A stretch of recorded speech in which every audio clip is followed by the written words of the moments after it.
Wilkinson here. Today I'm with Jared Rohrer. Now, I knew Jared when he lived in Palm Springs. We're trying to figure out how long ago we were talking, but it must have been, 3-4 years? Yeah, like I met you in 2017. Okay, so 5 years. Yeah. Well, anyway, say hi to everybody, Jared. Hello. That's him. End of discussion. We're done. Just kidding. Jared has an interesting story. Tell a little about your general story, and then we'll branch off. How about that? It's fun to be a part of a community full of men with interesting stories. A few things that I think are interesting about my story. One, I was raised in a very, very Mormon household, and I loved being Mormon. It was like the thrill of my life. I was very devout, 100% into it. So that made gay feelings very complex. Of course, people say, well, when did you know you were gay? And I'm like, well, there's no holding place for gay. I just felt like a pervert for being into men's bodies and thinking about penises and underwear and stuff like that. The idea is that I felt a lot of shame because of how much I loved being Mormon. I felt a lot of shame for not being able to think clearly, and that shame blossomed so deeply that I was a small boy when I was watching TV, and they were talking about, I might have been a preteen, but they were talking about Jeffrey Dahmer, and I was like, that's who I am. I'm that guy, but because I believe in Jesus and I got Mormon parents, I haven't done anything bad, but that's what I would do without the constraints of Mormonism or something like that. Do you think you were just looking at yourself as evil and that's why? Or what? What was that about? It's hard to know because, shame begets more shame. Right. So some people will say that there's been some pointing to that, like, ancestral energies pass on. So if I had grandfathers and great-grandfathers that did dark things in secret and they never came to light, and they'll pass on. Others will say, well, you just started to loathe yourself so profoundly that you identified with the darkest person that you'd ever heard of and just thought that's who you are. And I don't know which. I just know that it was. So finding younger guys and killing them and eating them was not your thing. No. You just related to the darkness of it, right? Yeah, I related to the darkness. Yeah, well said. Yeah. So it was like, that could be me. That could be me. Right. That's where I'm headed. And that fear definitely, as I progressed, I was in conversion therapy, trying not to be gay as I got to be in my early 20s. I did that for 10 years. And I was obsessed. I had, just so obsessed with this darkness that, there was definitely compelling thoughts compelling me to hurt vulnerable people, not just children, but like, drug somebody, do something to them, break in their house, steal something, just dark thoughts that were so compulsive that I slowly started entertaining more and more, acting on them. And I thought, before I hurt somebody, I'll kill myself. But there was definitely this belief that said I belong in jail, or I deserve to be in jail, or I deserve to be dead.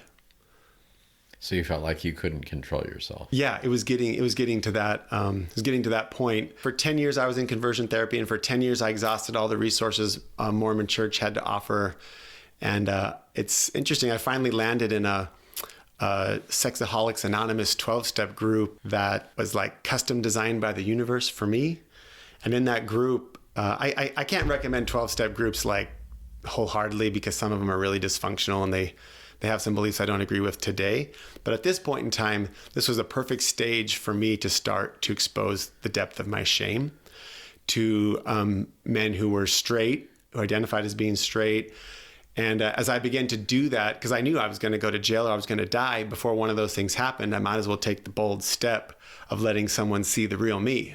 In doing that, I actually discovered this amazing thing that I was met with love. I was met with understanding. I was met with men who could relate, and their shame really began to dissipate, and I began to heal. Concurrently, I was reading the work of Brene Brown, who talks about the gifts of imperfection and basically being transparent and kind of owning who you are.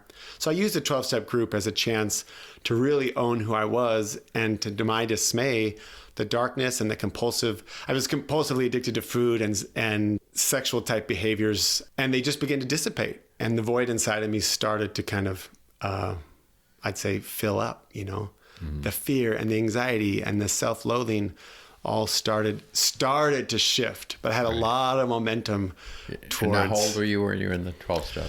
I was in my, it would have been early 30s. Oh, early 30s, okay. Yeah. Now, had you brought up the topic of you being gay with your family or friends or anything? Yeah, in my early 20s, I had just returned from a Mormon mission where it became very clear to me that I was obsessed, as I would put it, with men. Spending all this time in intimate quarters with men and having so much obsession about it. So yeah, I was 20. So you just thought about everything, didn't do anything. Right. I was a good Mormon boy. Okay. I was a really, really good Mormon boy. Like I said, I'd rather die than do something that I shouldn't do. So I thought about death a lot. But I told my dad, I said, I've got these same-sex attraction feelings and I'm breaking down and I want help. And my dad said, well, let's get you into therapy. And so that's what started. I was 21 years old, and that's when I started my decade run of conversion therapy. And how'd that work? Yeah. Well, I disproved all the studies because I was such a good student and I wanted nothing more. No one was pushing me to do this. I alone, because of the way I'd been indoctrinated, wanted anything but to be gay. So I was willing to go to any lengths, and I disproved all the theories. They tell you in this like anti-gay therapy that, once you get enough, you get in touch with your masculinity enough and you get enough straight friends who value your masculinity, that it'll diminish. And I was at the center of a very straight, masculine group of friends who adored me. Thanks to all my therapy, I took all the risks to get there.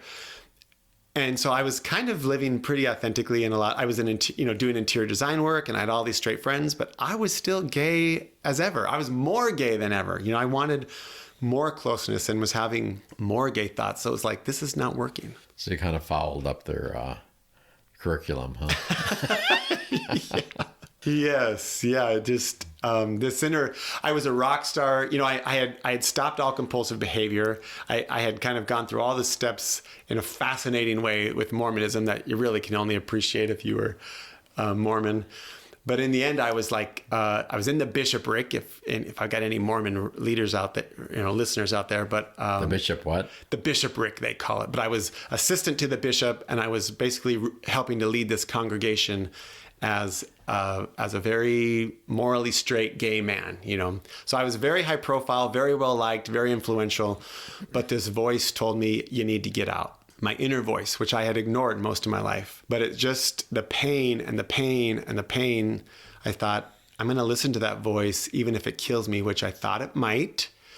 So I thought, I'm going to step away from church, and if I don't like it, I can just die, or I can come back. And then after I'd been away from church for 6 months, it seemed pretty stupid not to experiment. The voice said, Jared, it's time to be gay.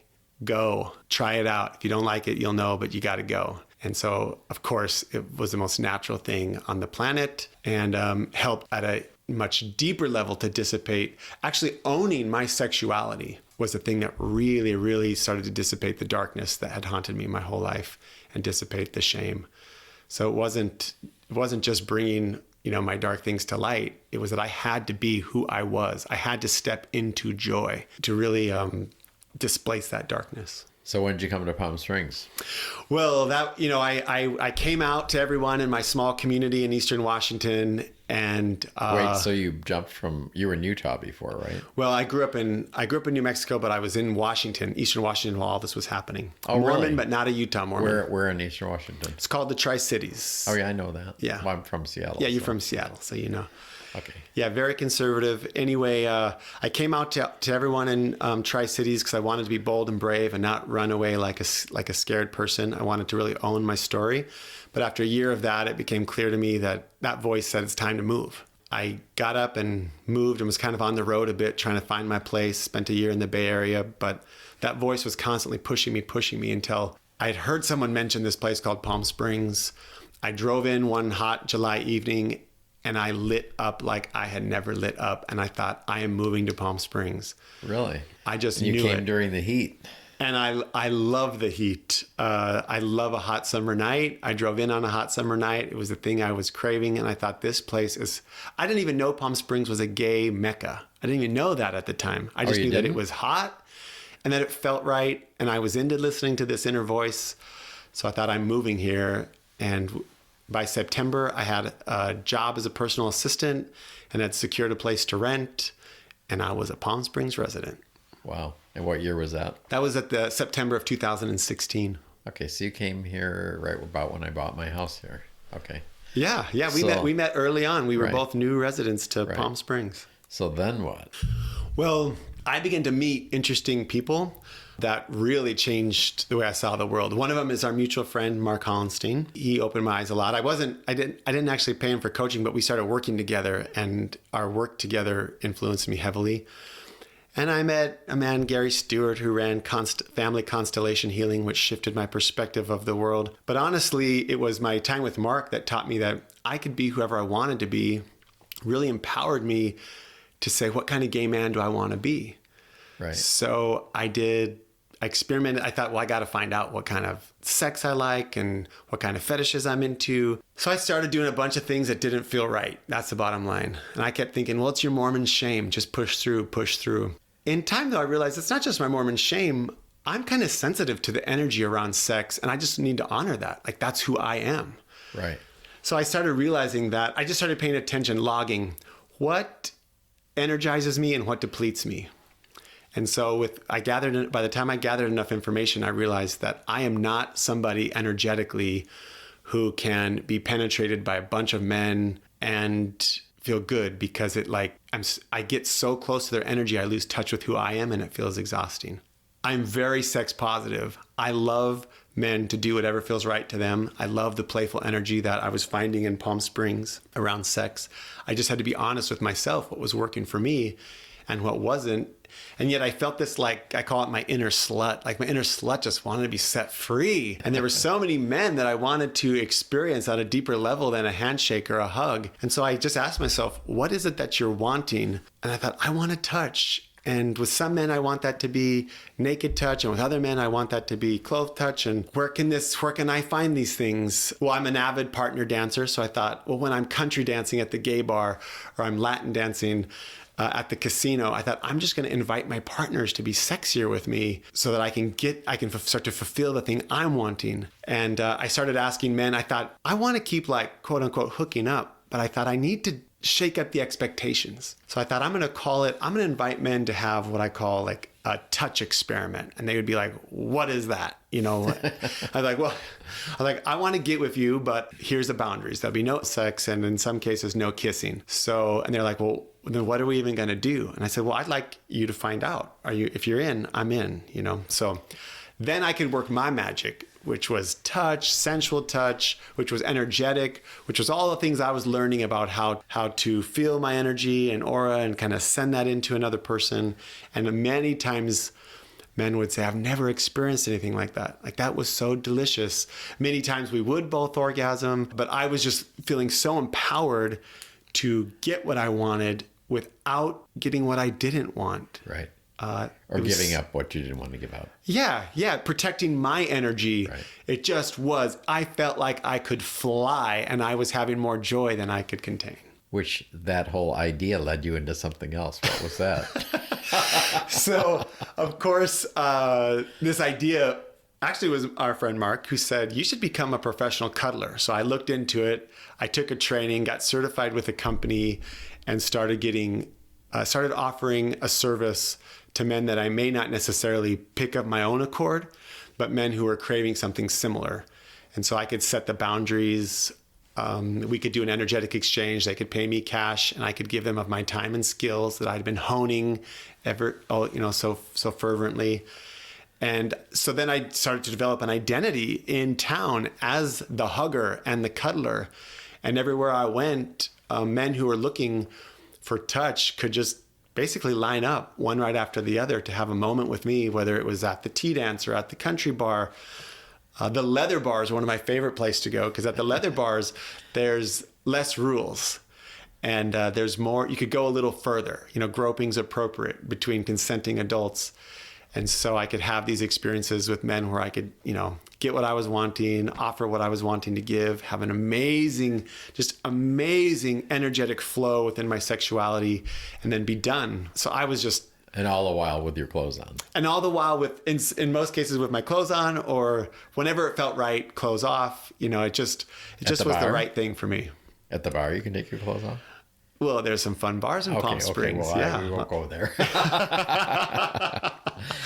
Yeah. It's so It's so fun, Wilkinson, because the things that felt like dark places or where people do quote unquote bad things were some of my favorite places to go. All the nastiest places in town were like my favorite places to be, because I realized that I could bring whatever I was looking for, and I could attract that out of whoever else was looking for it, simply by being clear about what it was that I was wanting.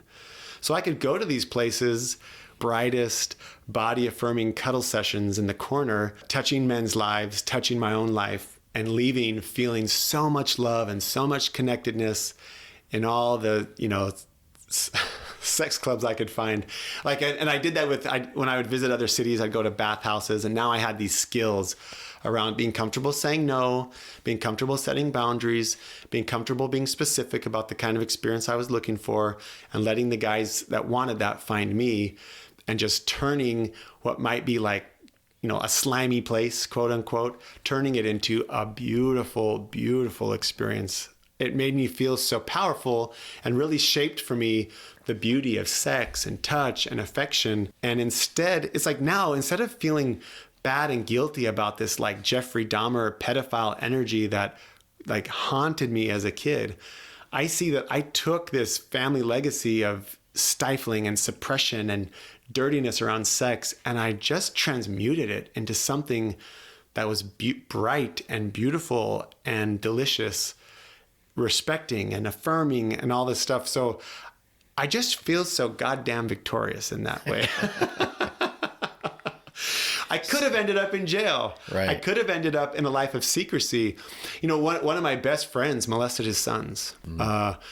And I just felt so compelled to kind of support him in his journey. And over a 10-year period of time, we became very close. And he's really unusual. I mean, he crossed some serious boundaries, but he, in all sincerity, owned them, took responsibility for what he did, took the risk of going to prison, all the things that someone who's crossed a boundary should do to make proper reparations. And I just was so touched by the fact that it just kind of put things in perspective. Like, anybody can make a huge mistake. Anybody can have a torturous childhood. Anybody can have a lot of dark experiences and can be pushed into something where they hurt someone else. I am so moved and touched by someone who makes a mistake but then hangs around to take responsibility for it and bring it into the light. I just love those people, because when you remove the secrecy from something, you open up all possibilities for healing. It's like if you burn a field down to the ground, but you don't deprive the nutrients or the sun or the water, new things will grow in that devastation. And that's what I've seen as I've, in my years and years in 12-step recovery. I've been able to see people who do that in such a beautiful way that I'm a huge fan of. Just put your shit out there. Bring it to the light. Find the safe people where you can just really, really be vulnerable, because it's the thing that you hate about yourself the most that holds the gift to your greatest joy and growth and expansion. But if we're so scared of letting anyone see it, then we don't get to experience our greatest goodness, So where are you with your family today? Well, interestingly enough, I had to tell, my parents are so stalwart. When I left the church, my mom almost threatened that maybe, that the cancer she was fighting was kind of, She was blaming you for she's cancer. kind of blaming me. Yeah. She doesn't remember that. She feels terrible about it now, just terrible. But I told her, I was like, well, I'm going to be gay. So if that's a factor in you staying alive, then you better prep for death. Because I can't live my life for you. And so that kind of put us at odds for about 5 years. We only saw each other in person for a short time, once or twice a year, and we're on the phone, very limited. So it felt like I'd lost my parents. My siblings were very supportive, because 3 of them had already left Mormon church. So my siblings were supportive. My extended family was not supportive. I was very close with my cousins. But during the pandemic, this would have been 5 or 6 years after coming out, being gay, and after this distance with my parents, things kind of started to change for me in Palm Springs, and I got sick and ended up in my parents' home in southern Utah. Now, they weren't living there at the time, so they said, yeah, go be in our house and just recuperate and just be in the mountains and the clean air of Cedar City. Well, I ended up staying there, and they ended up moving back in, and we ended up living together, which was very strange at first. But my parents had changed and they missed me. And I was a different person. I no longer was so much of the anger that I'd had dissipated, because it's hard to be angry when you're living your joy. It's really hard to hate people when you're seeing the value of your suffering. So we just started this ping pong back and forth of trying to love each other, but we believe so diametrically opposed that we found a lot of challenges. And how do we love each other without stepping on each other's, sacred beliefs, so to speak? And so that's been this challenge, but we are navigating it beautifully. We both decided, we kind of came to this thing where we don't care if the other person is quote unquote wrong. I told my mom, I was like, you guys see me as deceived. Like, I'm no longer in touch with God. I'm deceived, but you love me anyway. And I see you as in denial. You're so into your religion that you can't see the truth. And that's offensive to both of us. And neither one of us could live in that energy and be healthy. But for the sake of, we don't have to live in each other's energy all the time. Because there's people who love what you're doing and there's people who love what I'm doing. Let's cling to that. And let's be secure in ourselves. So when we come together, let's not ask that of each other. Let's not ask that of each other to have to celebrate each other at the deepest level. Let's just find what we can celebrate and be really open about calling it out. So we've had a lot of fun. We've kind of it seems like it's turned into a game where we're pointing out the cool things that we like, the cool things that we have in common. And when we step on each other accidentally, we're both really practicing boundaries. I've told my parents, I don't want to step on their religious beliefs anymore. And I don't want them to step on my gay beliefs anymore. So when we do, we apologize and we forgive. But because we're both trying so diligently to respect each other's boundaries in that way, it really creates a safe zone. So I've been loving this chance. I don't live in Palm Springs anymore. I'm not sure where my path will take me. For right now, I'm in Cedar City, living with my parents. I haven't wanted to leave until the good things that are forming there are formed. But it's been this thing, there's this whole thing going on on the planet, or in our country in particular, where we're really polarized for that very reason. Fundamentally, we are really mad at other people for the way they believe. So this has been a real chance at the deepest level to practice what that looks like to make space for each other.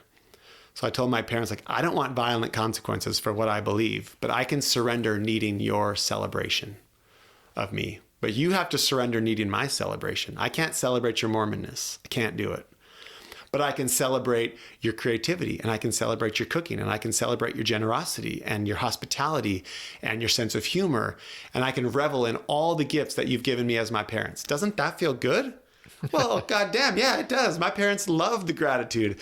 They love me pointing out all the good things they did right. They did plenty of things wrong, but it's so fun to point out what they did right. And now they're doing the same to me. Well, you're a really good son in this way, and we really appreciate how you are like this. And so they're able to enter into that. Yeah, we found this. It's we found this overlap. I call it the joyful overlap.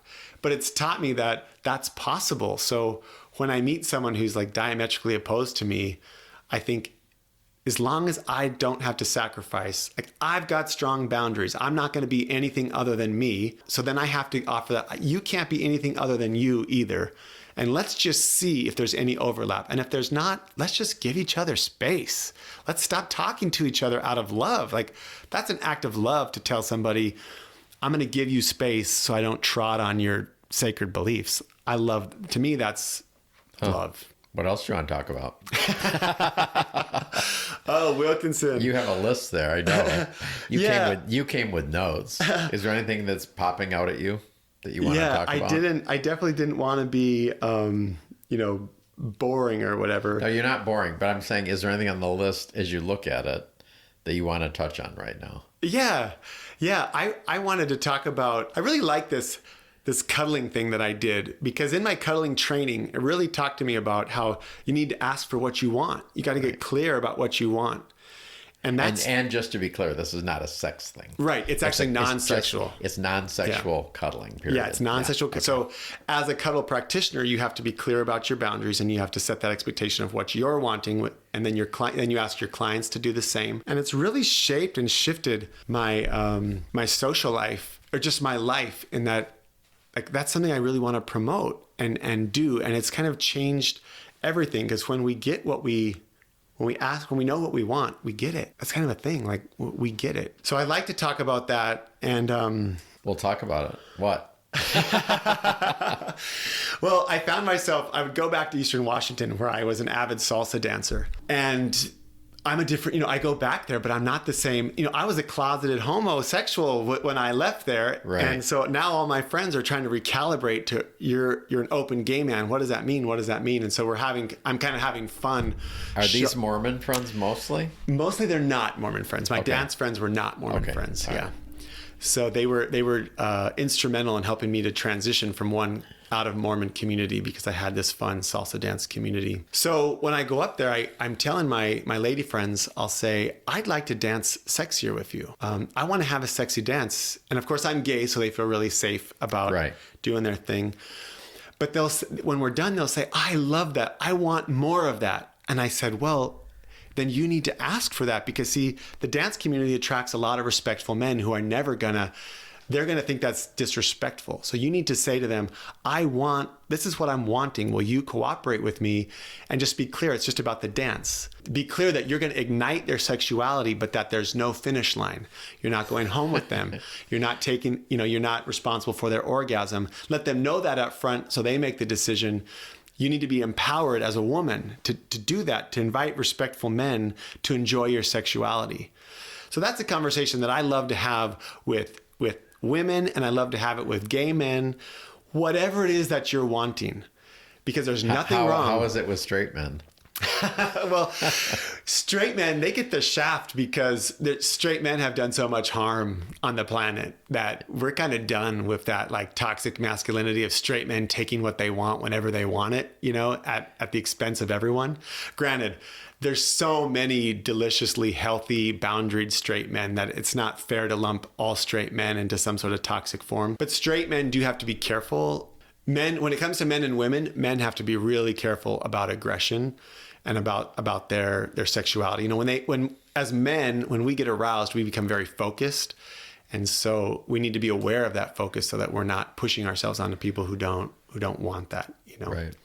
So yeah, I always tell straight men you kind of you got to sort that out. There's a whole shitstorm there that, you got to make up for all the straight men who ever been bastards. But I got into this work with Mark Hollenstein, and it's what brought me again to Palm Springs, why I'm here chatting with you now in your Palm Springs home, where we do this thing of empowering women. We call it the Goddess Mastery Experience. But anyway, we empower women into their inner goddess because that's a work that I really identify with. I really identify with my own empowerment, empowering gay men to get what they want, and really empowering women to start to stand up and open their sexuality and get what they want. So how many of these workshops have you done with Mark? Probably it's like 6 or 7. Oh, really? Yeah. Over a period of multi-years, obviously. Yeah. A couple of years. And you just finished one this weekend. Yes. How'd that go? It's so spectacular. It is so spectacular to empower someone through their, again, it's just all the things I've been talking, it's the things that so many of us go through where we feel shame. We don't like who we are. People have told us that we're unworthy. And so we're all locked up inside. And so to get together in community and begin to show where we feel we're unworthy allows us to dispel the unworthiness and to dispel the shame. And then to dispel the anger that we ever let someone make us feel like that. Right. And then to dispel the sadness that we've been locked of all the things we've missed out on. The sadness is so deep. And so when you do that in community, you free up all of this energy to start to ask yourself, what do I want? And I can have what I want. And so people transform. Now life becomes exciting because we're not stuck. We can have what we want. It starts to become a playful experiment of what is it that I'm wanting? And then we let life kind of bring us the ideas of how to get it. Right. So if you had some advice to my listeners, what would it be? Bring dark things to light in a safe community. I love that piece of advice. Find people that you can share things with. I like the idea that ask yourself what it is that you're wanting.